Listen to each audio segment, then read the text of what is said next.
बिस्मिल्लाहिर्रहमानिर्रहीम। अस्सलामु अलैकुम वरहमतुल्लाहि वबरकातुहू। मैं हूँ ताहिर हनीफ और मैं अपने तमाम मुअज़्ज़ज़ नाज़रीन को मिशल राह के इस प्लेटफॉर्म पर खुशामदीद कहता हूँ। मैं उन दिनों कैप्टन था और गोजरावाला छावनी में तैनात था। उसी इलाके के रजिस्ट्रेशन ऑफिस में एक साहिब से मुलाकात हुई जिनकी उम्र 60 के लगभग होगी। सफ़ेद लंबी दाढ़ी और नूरानी चेहरा। मुलाकात का सिलसिला यहाँ तक बढ़ा कि बातों बातों में उन्होंने एक दिन जिक्र किया कि मैं एक ऐसे शख्स को जानता हूँ जो ये दावा करता है कि मैंने खिज़र अलैहिस्सलाम को देखा है।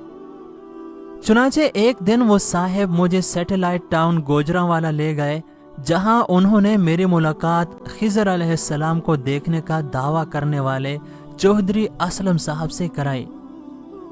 वो 60-65 के पहिए में थे। उनकी भी सफ़ेद दाढ़ी और नूरानी चेहरा था। मैंने जब इस सारे वाक़े के बारे में उनसे पूछा तो वो कहने लगे, हाँ, मैंने खिज़र अलैहिस्सलाम को देखा है। मैं गोजर खान का रहने वाला हूँ और ये 1947 की बात है। मेरी उम्र तकरीबन 25 साल थी और मैं रेलवे में नायब गार्ड था। महीने की पहली तारीख थी और मुझे कोई 40-50 रुपए तनख्वाह मिली, जो उन दिनों के हिसाब से एक खजाना थी। मैंने रेलवे स्टेशन से 2 रुपए में आमों की पेटियां ली और गाड़ी में सवार हो गया। रेलवे का मुलाजिम होने के नाते मुझे एक अलग बर्थ मिल गई। गाड़ी रावलपिंडी की तरफ चल पड़ी और गोजरावाला स्टेशन से जरा पहले उस डिब्बे में एक भिकारन चढ़ाई जो जवान और खूबसूरत थी। कई लोग उसकी तरफ अजीब नजरों से देखते हुए भीख देते और जो भीख न देता वो कोई ना कोई आवाज जरूर कस देता। वो बेचारी चुपके से भीख मांगती रही। उसकी इस हालत पर मुझे बहुत दुख हुआ। जब वो मेरे करीब आई तो मैंने उससे कहा कि लोग तुम्हें कितनी बुरी बुरी बातें कहते हैं, तुम ये काम छोड़ क्यों नहीं देती हो? कहने लगी, मुझे मेरे हाल पर छोड़ दो, कुछ देना है तो दे दो वरना चुप रहो। मैंने उसे एक आना देते हुए पूछा कि दिन में कितने पैसे कमा लेती हो? कहने लगी, जब 12 आने हो जाते हैं तो मैं भीख मांगना बंद कर देती हूँ और घर चली जाती हूँ। चुनांचे मैंने उसे 1 रुपया निकाल कर दिया और कहा कि बहन, अगर बुरा ना मानो तो सामने सीट पर बैठ जाओ। तो वो सीट पर बैठ गई।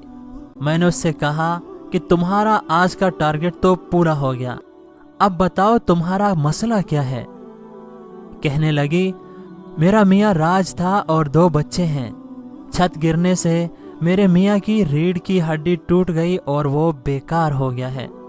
चुनांचे जिंदगी गुजारने का कोई और जरिया नहीं है, इसीलिए मुझे भीख मांगनी पड़ती है। 2 आने में मेरे मियाँ की दवा आती है और बाकी पैसों से घर चलता है। मैंने उसकी ये बात सुनकर उसे 1 रुपया और निकाल कर दिया और गोजरावाला पहुंचने पर वो गाड़ी से उतर गई। उन दिनों में 2 रुपए अच्छी खासी रकम होती थी, तो मुझे तजस्सुस हुआ कि ये औरत सच कह रही थी या झूठ। मैंने आमों की पेटियां उतरवा कर किसी के हवाले की और खुद उस औरत का पीछा करने लगा। कई गलियों से होते हुए वो एक घर में दाखिल हुई। अंदर से किसी ने आवाज दी, आज जल्दी आ गई हो? उसने जवाब दिया कि अल्लाह का एक बंदा मिल गया था, उसने इतनी रकम दे दी कि घर आ गई हूँ। बच्चों की आवाजें भी आईं जिससे मेरी तसल्ली हो गई। मैं वापस आकर अगली गाड़ी पर सवार हुआ और अपने इलाके की तरफ चल दिया।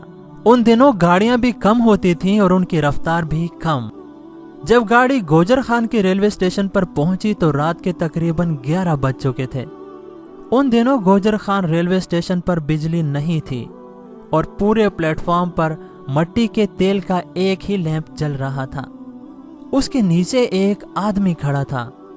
वो हर लिहाज से एक खूबसूरत जवान था और उसने सफेद कपड़े पहने हुए थे। मुझे देखकर उसने आवाज दी, चौधरी साहब, बड़ी देर कर दी है। मैं तो उसे नहीं जानता था, लेकिन मैंने सोचा कि शायद वो मुझे जानता है। मैंने कहा, एक तांगा ले आओ, मैंने गांव जाना है। कहने लगा, चौधरी साहब, इस वक्त तांगा कहाँ मिलेगा? मेरा गांव भी आपके गांव की तरफ ही है। आइए आपको आपके गांव छोड़ दूं। उसने आमों की दोनों पेटियां उठाईं और मेरे साथ चल दिया। रात घुप अंधेरी थी और आगे आगे मैं और पीछे पीछे वो चल रहा था। चंद सौ गज जाने पर मुझे एहसास हुआ कि मैंने बड़ी गलती की है।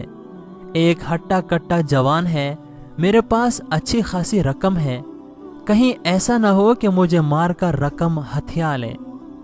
ये ख्याल आते ही मैंने पीछे मुड़कर देखा तो वो शख्स मुझे कहने लगा, चौधरी साहब, मुझे आपको घर तक बाहिफाजत पहुंचाने की जिम्मेदारी मिली है। ये सुनकर मैं चुपके से चल पड़ा। ऊंचे ऊंचे रास्तों पर चलते हुए मुझे कई बार यही ख्याल आया, और जब भी ये ख्याल मेरे जहन में आता वो शख्स कहता कि चौधरी साहब घबराइए नहीं, मुझे आपको घर तक बाहिफाजत पहुंचाने की जिम्मेदारी मिली है। अभी हम रास्ते ही में थे कि चांद निकल आया। अल्लाह अल्लाह करके हम घर के पास पहुंच ही गए। हवेली के करीब उसने आमों की पेटियां उतार कर रख दी। मैंने सोचा कि जान भी बची और रास्ता भी आसानी से कट गया। ये सोचते ही मैंने जेब से 10 रुपए का नोट निकाला और उस शख्स को देना चाहा। उसने कहा, चौधरी साहब, मुझे आपको घर तक बाहिफाजत पहुंचाने की जिम्मेदारी मिली थी और मैं शाम 4 बजे से आपका इंतजार कर रहा था। अल्लाह की राह में 2 रुपए दिए थे ना, अल्लाह की राह में खर्च करके वसवसों में नहीं पड़ते। ये 10 रुपए भी आपको ही नसीब हों, मेरा काम मुकम्मल हो गया है। ये कहते ही वो शख्स मेरी नजरों से गायब हो गया। इसके बाद वापसी में मैंने गोजरावाला में उस घर को और उस औरत को तलाश करने की बहुत कोशिश की, लेकिन आज तक ना वो घर मिला और ना ही वो औरत। दोस्तों, ये थी आज की वीडियो जो कि उम्मीद है आपको ज़रूर पसंद आई होगी। तो इसे लाइक कीजिए और अपने दोस्तों के साथ शेयर करना ना भूलिए। हम आपके साथ मिलेंगे एक और निहायत ही खूबसूरत वीडियो के साथ। तब तक अपना ख्याल रखिएगा और हमें दुआओं में याद रखिएगा। अल्लाह हाफिज़।